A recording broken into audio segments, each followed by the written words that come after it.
All right, y'all. This gonna be a quick live, right? I'm just here to show this lyrical poem, man. Word, let us Shorty know what you think, man. We got a Shorty featuring the word on a lyrical poem called "The Divine Mirror: Reflections of Sin and Virtue." Let us Shorty know if y'all like. All right.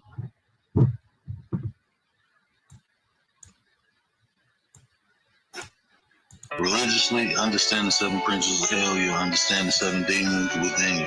You'll understand that whole concept. It's a whole metaphysical concept. We'll go over that for the link. But anyway, so from a spiritual standpoint now when we say demons are owners, what happens when you vibrate in the frequency, when you have those emotions? Understand what emotions are. Your soul has to express itself. How does it express itself? With energy. That's how your soul expresses itself with energy, these feelings, these emotions that you have. That's your soul expressing yourself. So now when you get into emotion, energy and motion, emotion, that's yours. Hey, that makes sense. That kind of explains why I feel the way that I feel and I perceive things the way that I do. Check this out, coach. In a family of tradition, I stand out like a sore thumb. Born into the wrong lineage, feeling like I'm on the run, surrounded by expectations that I can never meet. Yearning for a different fate, longing for retreat, mismatched with my bloodline, an outsider in my own home, struggling to find my place, feeling lost all alone, dreaming of a different life where I can truly be free. Cursed with this legacy that never quite fits me. Not just born into the wrong generation, but the wrong family too. Bound by blood ties that suffocate and constrain my view, searching for acceptance in a world that doesn't understand, destined to break free from this legacy unplanned. I don't know, I just question everything. Like, they say he's portrayed as a deceiver, but in the scriptures, his words seem pure. If he spoke without deceit, what does that say about the Lord's esteem? You argue over his motives, trying to reconcile the contradictions. If he was truthful indeed, what does that say about the divine's needs? Lilith, she's in disguise, a woman who brings the skies to ruin. Her heart so cold, a mother, she's in control. Peter Pan was a fairy tale, or was it? When you look around, the majority of the men are childish, never want to grow up, being messy, causing chaos, living in the world of make believe and never taking responsibility. Lilith in disguise, a woman with deceit, causes mental lust and leads them to retreat. A woman who should be cast away in the world of shadows. She lives in the grave. Tinkerbell's light flickers in the darkness of their souls, searching for eternal youth and fun. But time marches on and responsibilities beacon. Will they ever learn to put away their toys and become men? Lost boys playing games, never wanting to face reality, flying through life with no direction or purpose, avoiding adulthood like it's a plague to be avoided, leaving the trail of destruction in their wake. Lilith, a mother she should be, but in her heart she's free. She abandons her duty, leaving her children in disarray, lusting her game. To men she plays, she leads them astray, and they pay the price. Karma.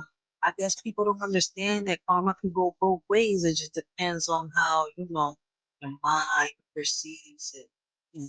Karma can go, go deep, deep, deep, deep, deep if you're not careful.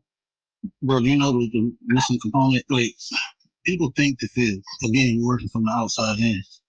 You have to work from the inside out. Right. The reason people manifest because they don't even believe they can have what they asking for. You gotta match that frequency. And belief is a feeling, it's not a thought. Right? This is where people get all this mixed up. So if you feel to think, feel to think. This is why we have dream boards and stuff like that, right?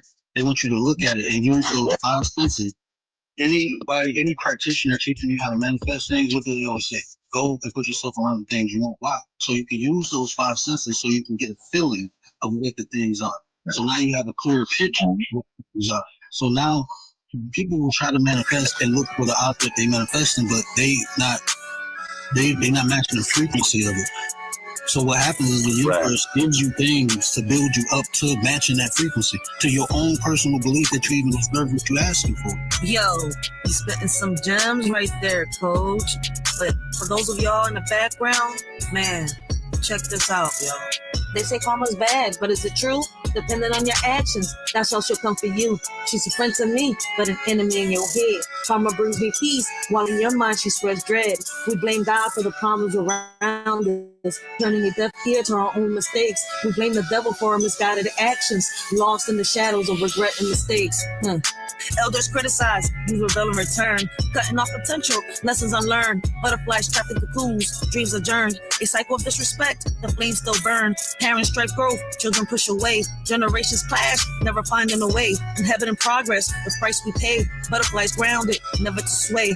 The cycle repeats, a never-ending chain. Misunderstandings persist, causing pain. Lost potential lingers like a stain. Generations at odds, searching in vain. We're stuck in a cycle of pain and sorrow, hoping for a better tomorrow. Black lives matter, white lives matter too.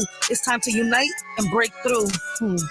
I'm just saying, it's 2025, but it feels like it's 1942. Black lives matter, white lives matter. That's the plea. Blaming the white man for all the hate that we see. Yet we're still killing our own kin. Can't break free. Struggling to find peace in this chaotic scene. Racism and violence tearing at the seams. Pointing fingers while we continue to demean. Looking ahead with hope in our hearts. Learning from our past mistakes, making new starts. Together we stand against all that tears us apart. Black or white, it's time for a fresh start. We're quick to point fingers at others, but in reality, it's ourselves that we need. The power to change lies within us. Why blame others when we can be our own lead?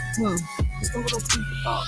But they trick you. They told you it's something outside you coming into you. That's how they get you to accept God is outside you. That's that old concept. God knows it's in you. That's why when you have a deep desire, things come true. When you get that feeling of God in the way. Because that's true. But it's not outside of you, it's inside. They don't want you to know it's inside. Because there's a group of people, it's not inside of them. They have to get you to participate and give that energy away so they can have those experiences. And that's what most people do. By worshiping something outside themselves. You're giving that energy away. I should have did this on Thursday. In the balance of right and wrong, karma's scales tip where they belong. She rewards my deeds with serenity, but in your thoughts, she breathes enmity. What you sow, you shall reap. Karma's justice runs deep. I find solace in her embrace, while she hunts you with no grace. In the wrong generation, lost in time's illusion. God's mixed up in my mother's womb, a cosmic confusion. But I'm out of place, like a puzzle piece misplaced. Searching for my purpose in this unfamiliar space. Born into a world that doesn't quite fit. A old soul trapped in a modern day script. Yearning for simplicity, longing for connection. In a fast-paced world of constant rejection, I navigate this life with an ancient soul's gaze. Struggling to find my path in these chaotic days. Perhaps God had a plan beyond what I can see, to challenge me to grow and set my spirit free. But they trick you. They told you it's something outside you coming into you. That's how they get you to accept God is outside you. That's that old concept. God knows it's in you. That's why when you have a deep desire, things come true. When you get that feeling of God made away. Because that's true. But it's not outside of you, it's inside. They don't want you to know it's inside. Because there's a group of people, it's not inside of them. They have to get you to participate and give that energy away so they can have those experiences. And that's what most people do. By worshiping something outside themselves. You're giving that energy away. It's your word.